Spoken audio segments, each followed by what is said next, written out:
So when it comes to the tabs that I usually have set up, I'll have ontology, which is a really useful lookup service. It's especially good for making sure you're getting appropriate calls for synonyms you're looking up. So maybe the exact term you don't want doesn't show up on your list, but it will be like, hey, this is actually synonym for this term, and it's a lot more obvious than I find with EBI. At the same time, I do like the overall layout of EBI in terms of looking at it, and I like having the filters that they set up here instead of one by one. So usually I'll have just saved in a bookmark one that specifically only looks at Foodon and GenFEO. Here, I'm going to write down in here.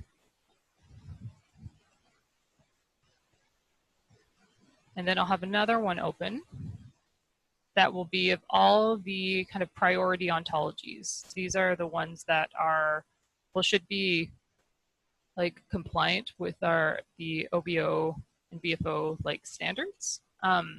There's a little exception of NCIT is a little bit imperfect. So sometimes if I find a lot of NCIT is showing up, I might just remove it for a bit and search without it. And then the other things would be what's your preferred resources for just understanding terms, finding synonyms. I find for the most cases, I default to these ones. Wikipedia is great, and it usually has sources to its information. Dictionary.com/thesaurus.com is really good for finding synonyms.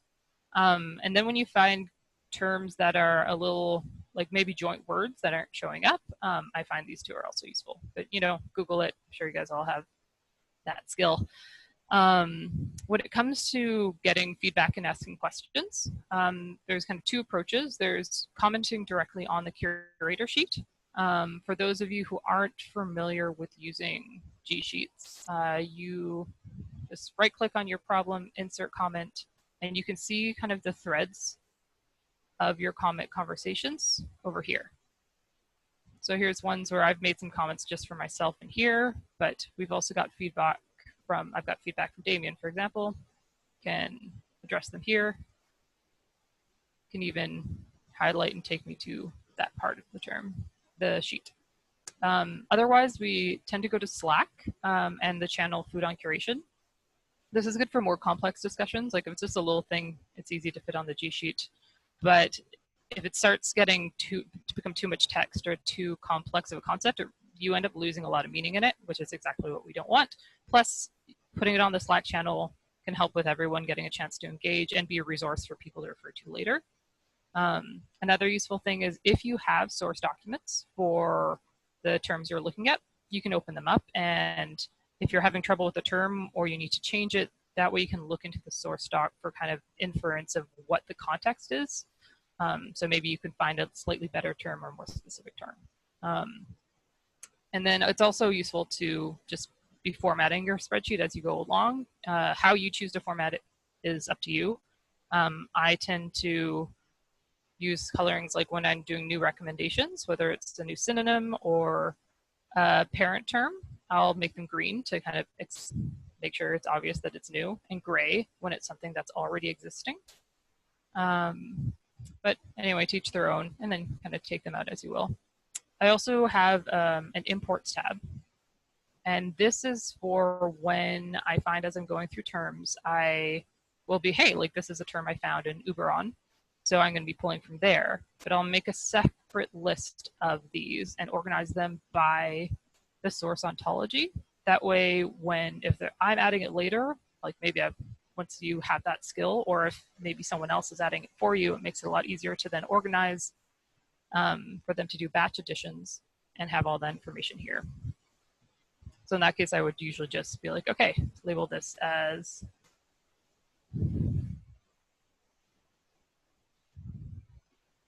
import, and then just consider it done.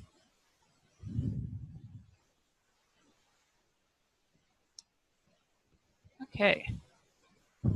Yeah, and usually for me, at least, grayed out cells are meaning basically mean integrated, imported, or removed. Now, these are a few different cases that I came across that I thought were interesting for troubleshooting. But I don't know what everyone's experience is so far, so I figure we'll go through a couple examples, and depending on how time is, we can jump over to look at some of these.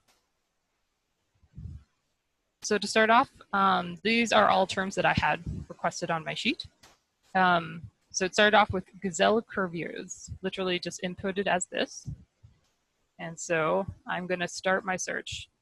I'll just copy it, go to my tab with Foodon and GenFBO, and see, okay, I've got no results for that. Sometimes it can be very particular, so I make sure to remove any punctuation, maybe flip it around. Okay, I'm still getting no results. So at this point, I'm like, okay, move on and look at our preferred ontology sources.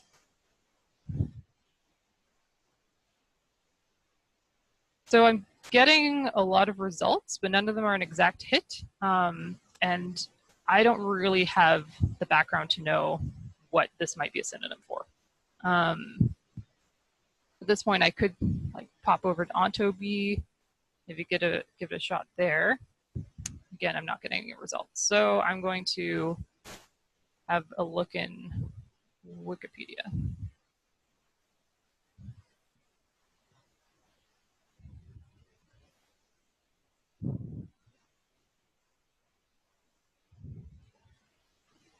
Okay, so I got no exact hit, but I did get a pretty close hit, and the only thing that's missing is the original search had an R, or the original term request had an R, that is. And so my guess is this is probably a typo, because otherwise everything looks like it's matching up with the information I have. And even some of these species might be exactly what I'm looking for. So I look here and I see, okay, hey, I've got a synonym. Can I find that? Let's try the synonym here. Actually, before that, I could even try just the corrected term. Nope. No luck. So I'm going back to searching other ontologies. And hey, there we go. So I found it in NCBI taxon, which, as I have in my notes, that NCBI taxon, when it comes to organism, is one of the preferred ontologies. So that's great.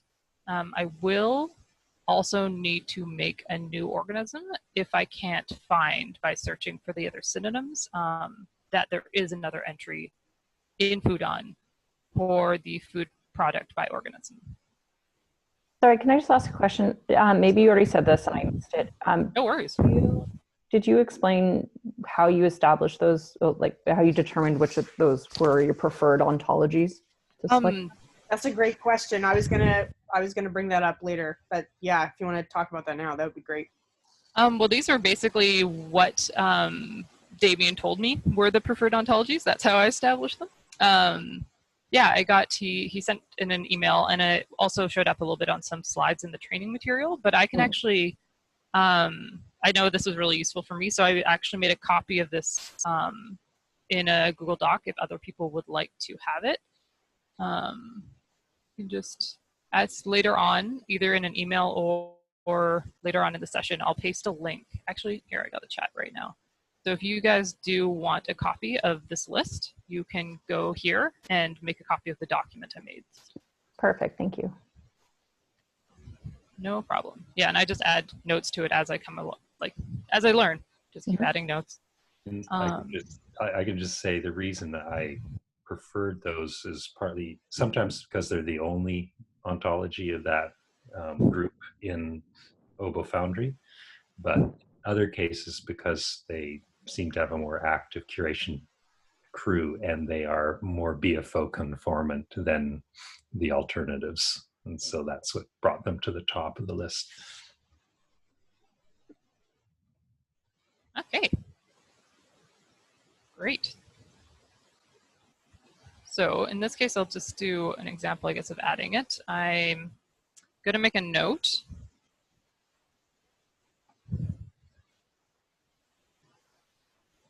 that not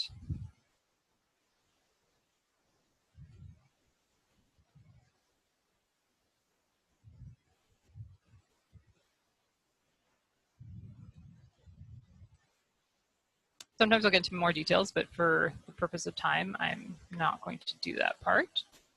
I'll go back over here and I'll take their onto label and put it under the onto label / term.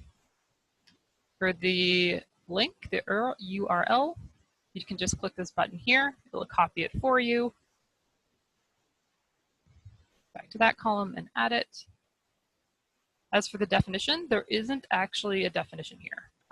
So that would be a case where I would go into Wikipedia and make a definition, as well as pull out as many synonyms as I could find. Depending on the term, again, I might have more luck using the thesaurus.com, but here, yeah, I'd make sure to add the originally requested term as a synonym. And then fix in the definition.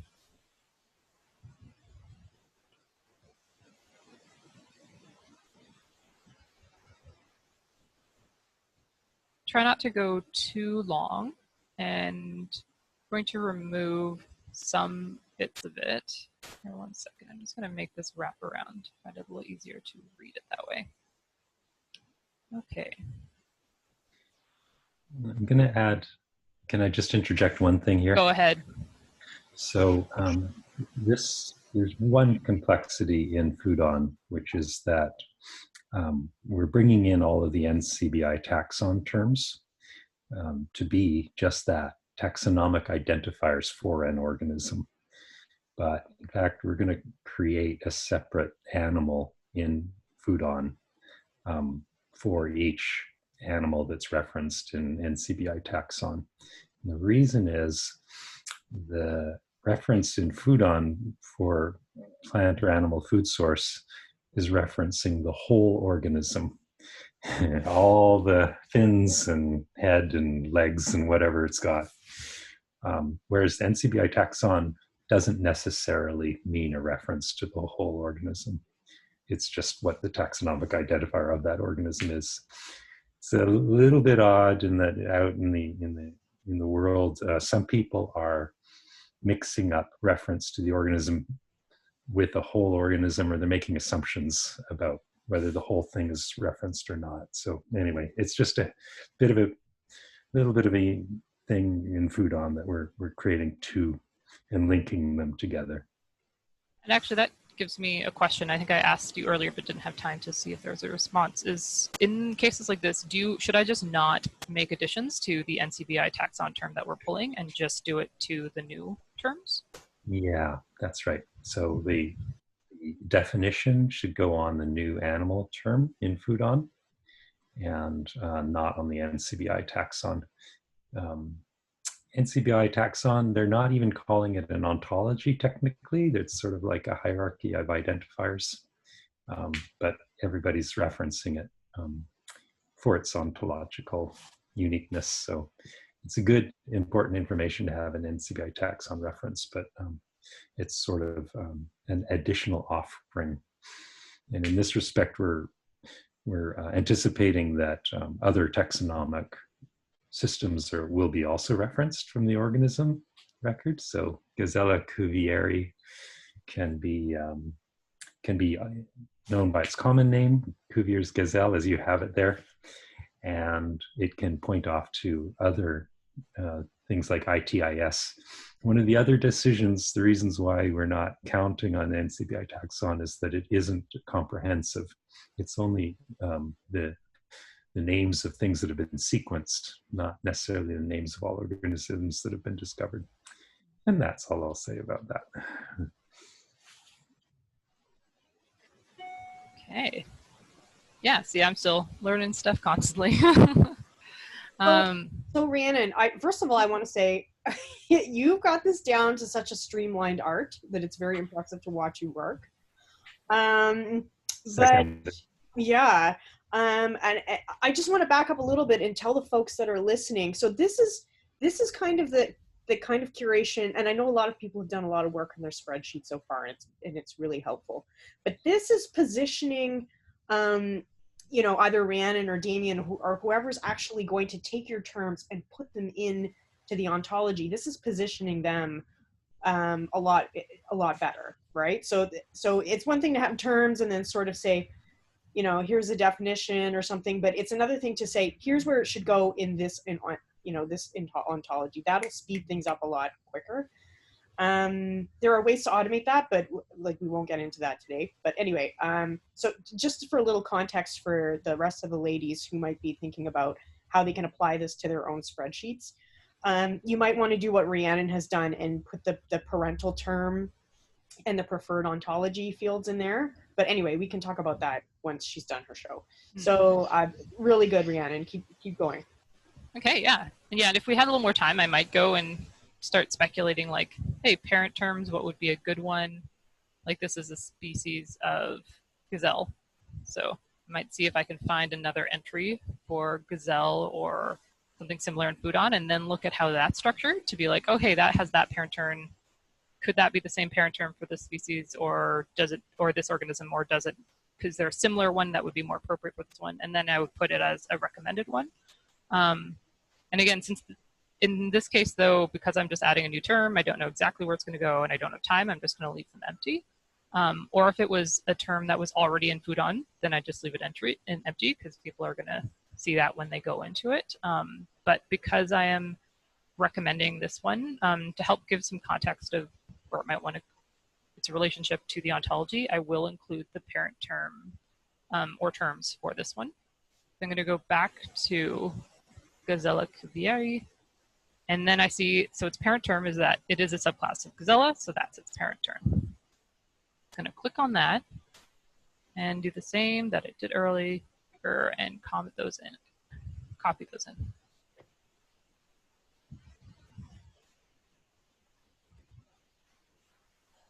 Now that I've done that, I'm going to, at least for the one term that I'm importing, add it to this import tab. I like to highlight one so because I get lost, so that's the only reason I've highlighted this whole row yellow when I'm working on it. And then I'll leave it like that. I'll get back to that later. And now that I've finished working on these, just gonna give them an overall status. Actually, that first one should now be import, because I've moved it to that tab. And since this one still has to be dealt with, I leave it as white. But since this one is now moved to a different tab to be dealt with, I just gray it out, and now I can just ignore it when I'm working on the sheet. So next example, giblets combo. So I actually already worked on giblets earlier in my, ontology curation sheet. So I might make a note of that.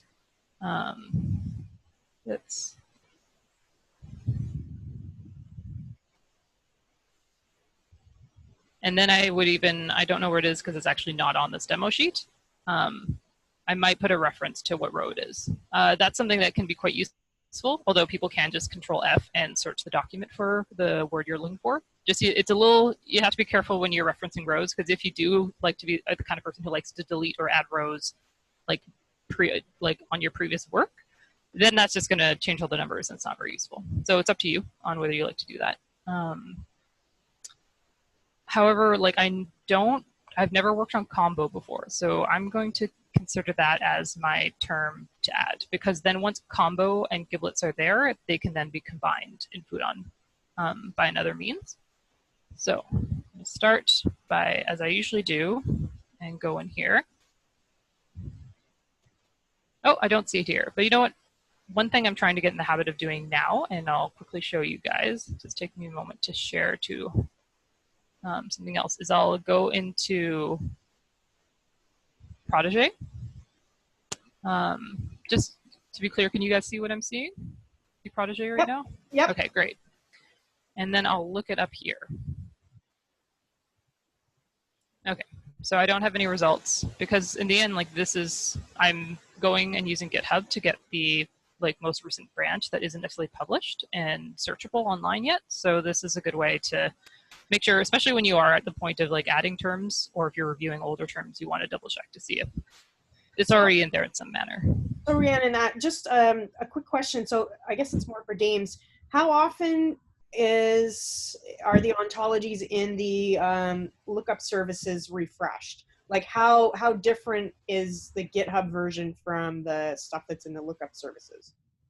Yeah, so for well-functioning ontology, they refresh weekly or even daily. But for some like Genepio, because there's some kind of config error or API error, they have to be manually refreshed right now. So most of the time it's OLS is daily or bi-daily, something like that. So how often does Genepio refresh? Like, is that the thing that's in OLS like 6 months behind or something? Yeah, it's actually over a year, so like 2 years behind. Oh my God. Yeah. So how can the we fix that? one's fresher. It's a trouble ticket on OLS right now for them to It's revise. taken them 2 years? It was sort of temporary fix 2 years ago, and then they forgot about it. And then, so we're circling back to it again, trying to get an update. Okay. Okay. So I found looking in Budon and Genepio, I couldn't find combo, and that was looking in both them and Protege as well. So now I'm just starting to think, okay, what else could this be? This could perhaps be combo meal. And it's not coming up, at least not in these initial results. But there are also a lot of results. So this is a point where I might be like, okay, OntoB will be my savior if it is in here, because it is very good at making things clear, and I can look at a lot more entries at a time. But I can see, again, that this isn't really the kind of combo that I'm looking for. Traffic combo meal. Okay, still not getting anything. So I'm going to go to Wikipedia and see if it can save me.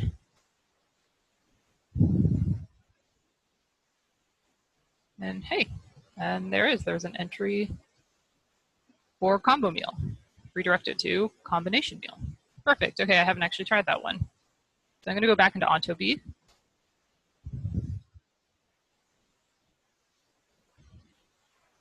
Okay, so there are several hits, but they're all for very specific contexts, like ready-made, ready-to-eat variety packs, and they're also part of an organization's data dictionary. And this kind of gets mentioned in Emma's notes that she shares with everyone.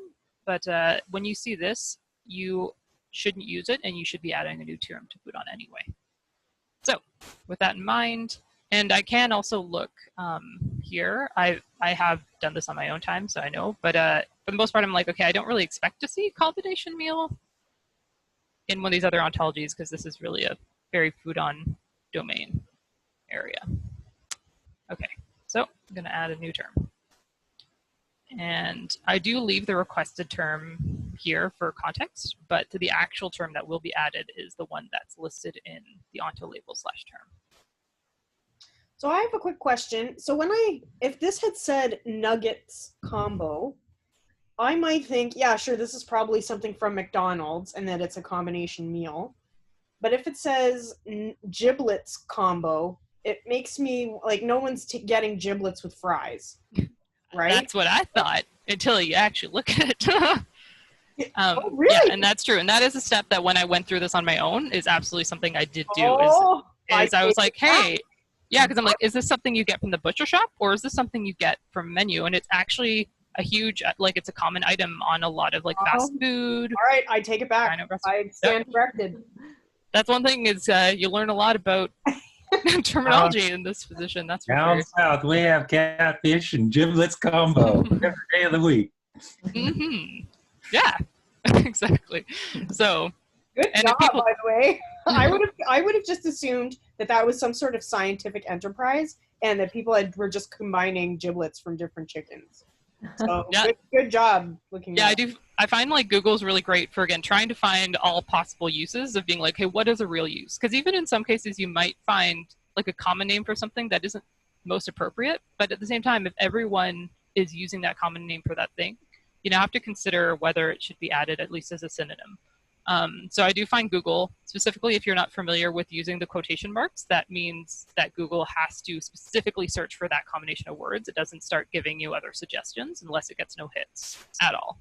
But that's a really good way of being like, okay, how is this used, at least on the web, when you're trying to figure out what you're working on. You can end up with some really interesting investigations. One that I didn't add here was actually a term that I had, or maybe I did add it somewhere, we'll get to it later if I can, where it was literally, it's an OCR scan error. So the word did not exist, but I could find uses of it because things that scan newspapers, and then this word existed online, but it's not actually a word. But anyway, Google and Wikipedia are the saviors of this work, for sure. Okay, so in this case, I'm going to add new terms. At this point, I don't really know. Well, here, I would add a definition from here. I'm not going to specifically look too much into this again, just to keep time short. My actual sheet, I've done this properly. And you can, like, if you find a better definition elsewhere, that's fine. Just wherever you do get your definition, do include the definition source. Also, if you find, like, you have a whole bunch of links to things. For example, like maybe I'm like, hey, I should give some context to the fact that this can be used in food. Then I would take a link, oh God, close the tab. Take a link from maybe from one of these pages or a menu, and I might add that to see also, and then add that into my like comments of being like, hey, I found that this term is used in this context, so this is why I'm adding this. Comments is generally where, if it's not in like a actual G Sheet comment, where you'll get feedback from your supervising curators. Again, then looking for some synonyms. And in this case, I kind of was like, okay, this is a combination meal. Like, yeah, combo meal, combination meal. And I'm gonna highlight those as new. Like, okay, so that sounds like a meal. Let's see if I can find some other terms in Foodon that would fit that. In fact, like, I'm not just gonna look under meal, I'm gonna look under something that I might find under meal. Okay, so I'll try appetizer. I didn't find that, but I found hors d'oeuvres. And that gave me subclass food product by meal type. And I'll double check this before I would actually add a new term, but I might be like, okay, that actually sounds like a reasonable parent term to me based on this other information, and I will include it as a recommended parent term.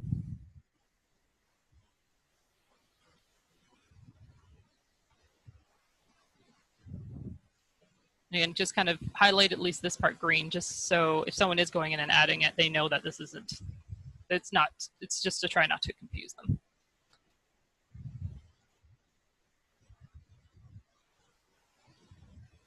And sometimes, if I'm usually doing a little bit of a deeper dive, I might find multiple things that would be suitable parent terms, in which case I would list them multiple examples.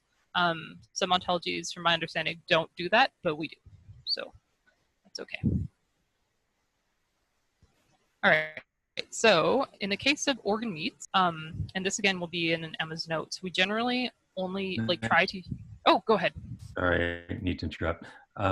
So giblets is giblets combo doesn't sound like a synonym. Combo meal does not sound like a direct synonym of giblets combo, because giblets is actually referencing chicken giblets. Is that right? Yes, and in the case, I've actually already added giblets. So right. My thoughts were that it could then be combined with like LexMapper later to be like giblets combo and other possible combos. Mm-hmm. Right. Just wondering, is this implying that combo meal would be attached to the onto label term combo? Oh, I see. So giblets combo. Oh, okay, I get it. Sorry, never mind. It's okay. I know having it there, I think, can cause some confusion. I just prefer not to edit the requested term because I feel like that gives context to what I recommend to add. Right. Okay, never mind. Thanks. Yeah, no problem. Yeah, so maybe good to add a comment just saying that you're curating the term giblet, sorry, you're creating a term combo rather than giblet combo. Yeah, yeah, and that is something in my original sheet. I do, yeah, go into being like, hey, this is here. I'm adding just this one so we can combine it with giblets and then other examples as they come up. Yeah. I think it might be good to maybe you said it, but for the listeners on the line, so what you're doing is you're not pre-composing a term, right? You're coming up with terms that can individually describe the different bits of information. Because on one hand you have giblets, and then you have this combination meal idea. But you're not creating giblets combo because otherwise you have to have giblets combo, neck combo, chicken feet combo. I don't know if people are doing that, but it's a word bomb situation, right? Where you have to come up with every single combination that you can think of. Whereas if you just have, if you separate the different information into the anatomical bit and then the fact that you have a combination meal, then you can just combine those in LexMapper, and it makes it a lot easier, right? So when the rest of the ladies are looking at their terms, you need to think about what words you need to combine into a new term, or whether you can just separate it out into different bits of information and leave it at that. Okay, carry on. Thanks for clarifying that.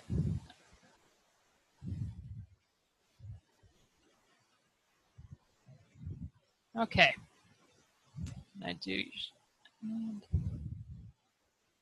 Okay, so when it comes to organ meats, as I was kind of saying, usually we use singular nouns, but in certain cases, the plural is actually the more common use of the term. And so we'll sometimes use that and then add the singular noun as a synonym. And that's something you can kind of figure out as you go on and look into a term. I am familiar with this enough of hearing organ meats that I am going to leave the S on for the moment. Go back to my Foodon and GenEpio filtered search and see what I get. Okay, so scrolling down, I do come across the singular noun use of organ meat, which is great. So that means this is what I'm going to go with. I'm going to start taking this information .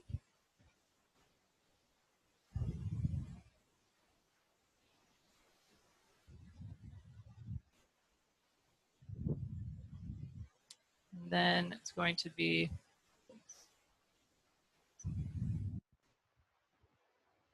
actually, what am I going to add to this one? So it does have a definition, and that looks good to me, but sometimes I will, depending on the definition, or in most cases actually just as a precaution, I will go into Wikipedia and look it up and see if there's perhaps a more appropriate definition. You can see it does have synonym variety meat.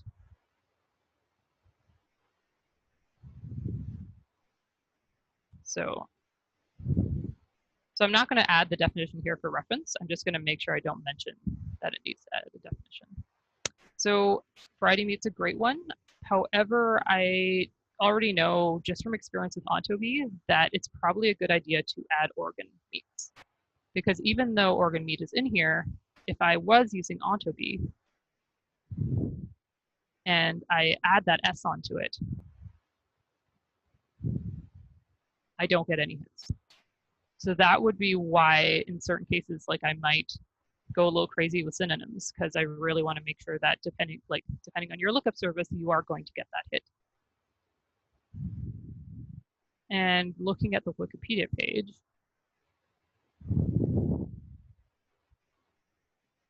okay, it redirects me to awful. And hey, you know what? Based on this description, that would make a great synonym too.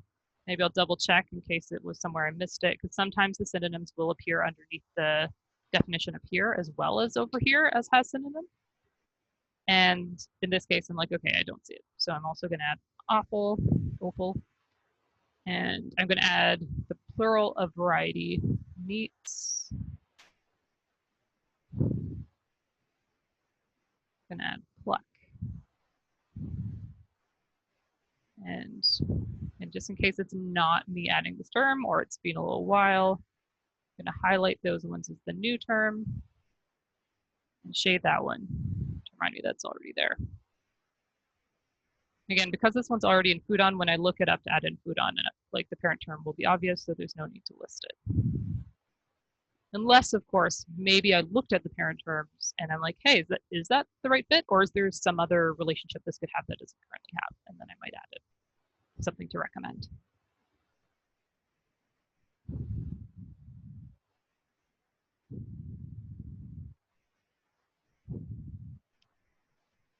Okay, and the last one is baboon. And part of me, sometimes I get animal requests. Well, I'll be like, is that really, should that be in Foodon? But at the same time, there's a lot of animals that people eat in different parts of the world that maybe I don't eat, but still could be relevant. So I'm like gonna go with it.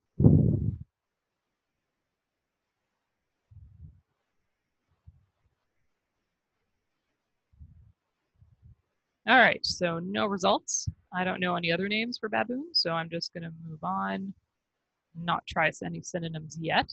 But it is definitely important that when you find synonyms for what you're looking for, to go back and double check if that synonym is in Foodon, because you might just need to add a synonym to that. Okay, so I see baboon in NCIT, but NCIT isn't preferable. It's more of a backup option, and that's in the document that I've shared with everyone. It kind of notes that. So I'm going to filter that out.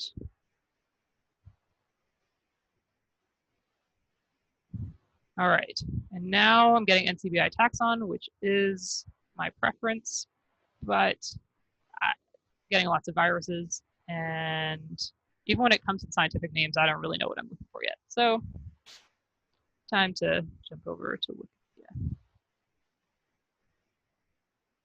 And another thing you can actually do is, like, for example, of getting all these unrelated ones, I could click the exact match and see what comes up.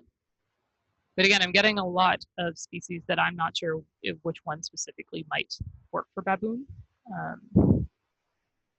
in the most broadest sense, because we could add every single one and all these narrower synonyms, but for the most part, we kind of, especially if we have a lot of high priority terms, my approach at least is to kind of get that priority term and maybe get some ones if they're super close in relationship, but otherwise just list narrower synonyms as well, because those are kind of a placeholder for someone to then later on be like, okay, I'm going to add those narrower synonyms and it should have a relationship with this term that's entered.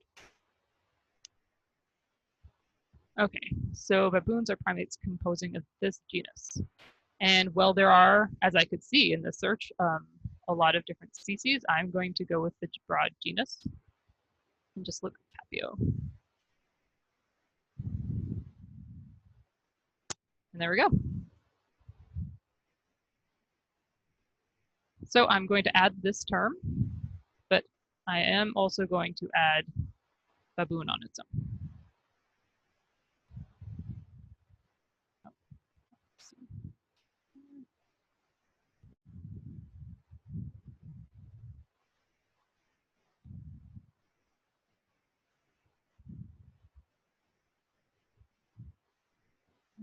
And I'm just going to take a section of this.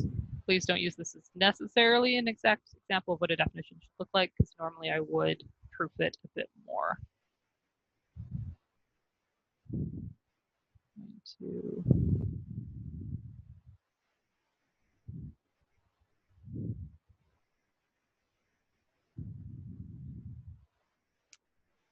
And look up for some synonyms.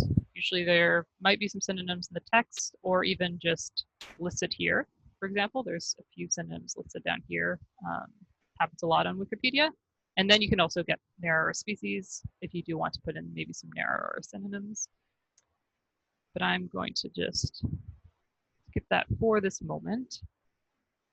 And again, well, I guess I should just go through the motions. I'm going to go and find this parent term.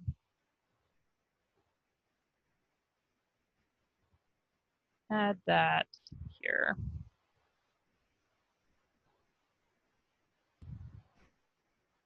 And then add it to my imports list.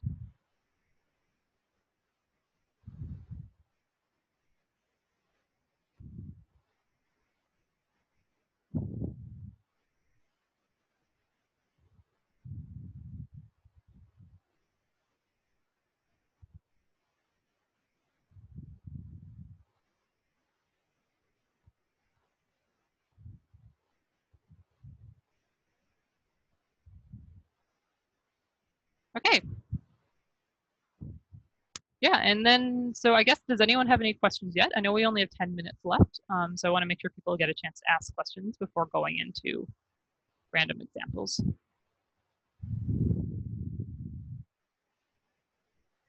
So I'll let the other curators have a think, because I know this is probably a lot of information to be taking in.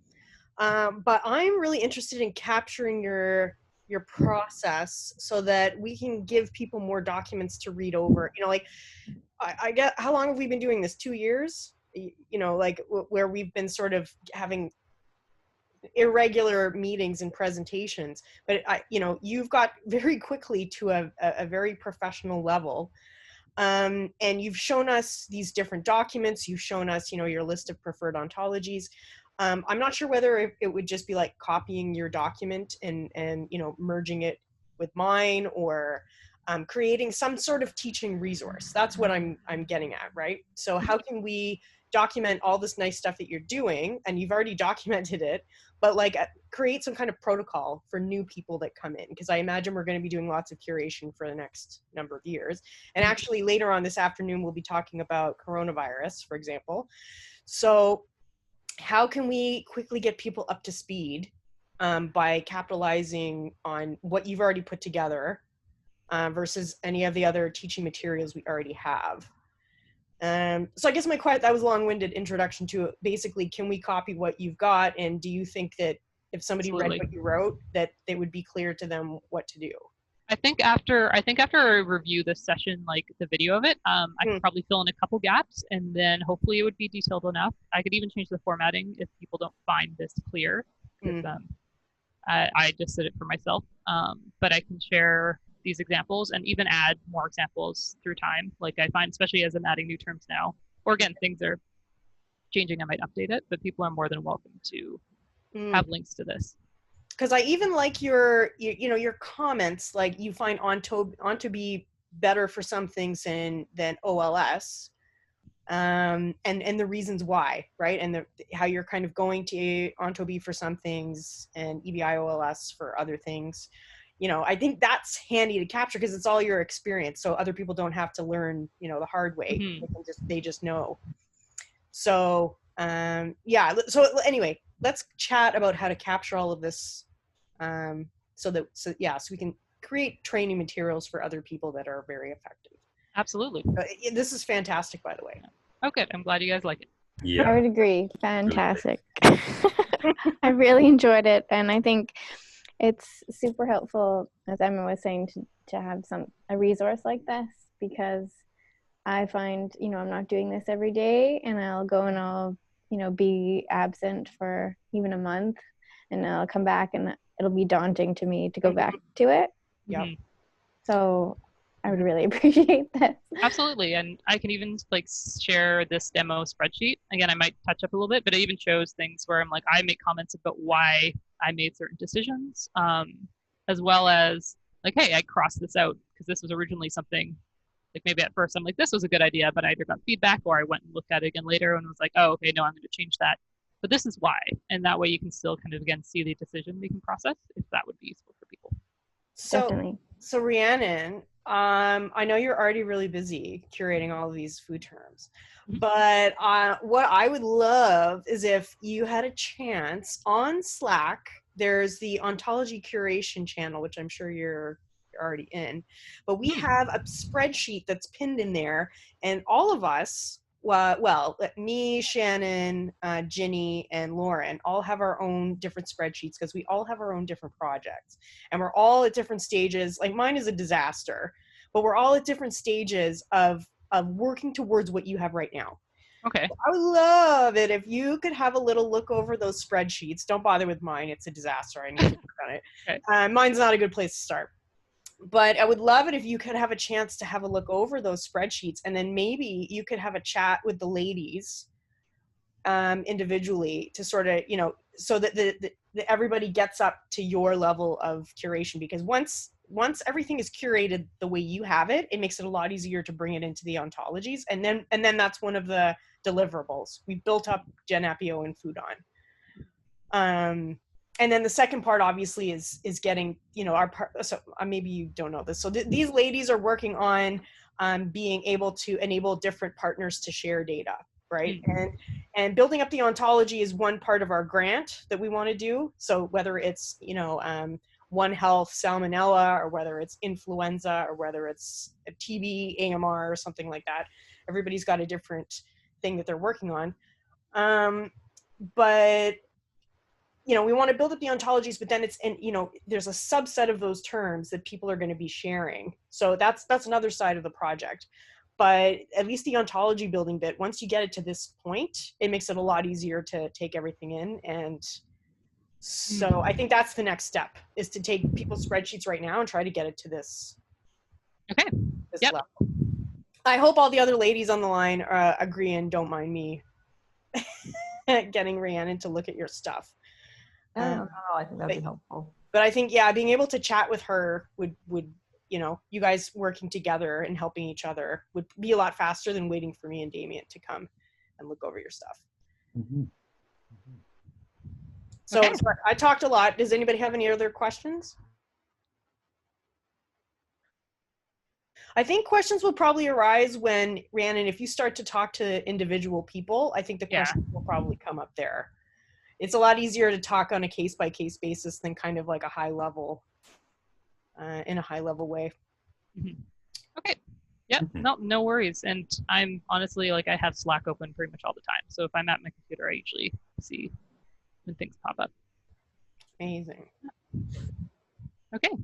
So what time is it? Are we done? Okay, we have a few minutes left. Anything else you want to ask Rhiannon now? I've recorded this. I'll send it out to everybody when we're done.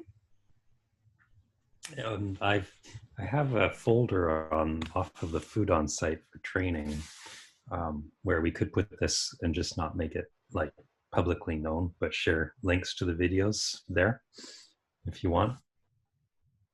That sounds great. Yeah, we should be putting all of this stuff in a centralized place. That would be very helpful. Okay. All right. So what is Will saying? Muting for now. We'll join in again in a few minutes. Okay. So in that case, I think we are done for now. Rhiannon, this has been fantastic. You are a ninja. Amen. And we are so lucky to have you on the team. Aw, thanks, guys. So, all right. If there's nothing else, we'll adjourn for now, and we'll reconvene later on this afternoon and talk about coronavirus. Yeah. Okay. It's because there's going to be a lot of ontology stuff that we have. Like, oh my God, I'm cringing about the labels that I have in the spreadsheet right now because they're just not ontologized. So, anyway, it's great to have all you ladies with the, you know, curatorial mind. Going to be looking at that spreadsheet later. But anyway, all right, I'm going to stop recording, and I guess the meeting is adjourned. And thanks everybody for joining in, and we'll try to have more sessions like this in the future. Sure. Thanks, Rhiannon. That was super helpful. Cheers. Yeah, you're welcome. Thanks for listening. All right. Thanks, everybody. Thank you.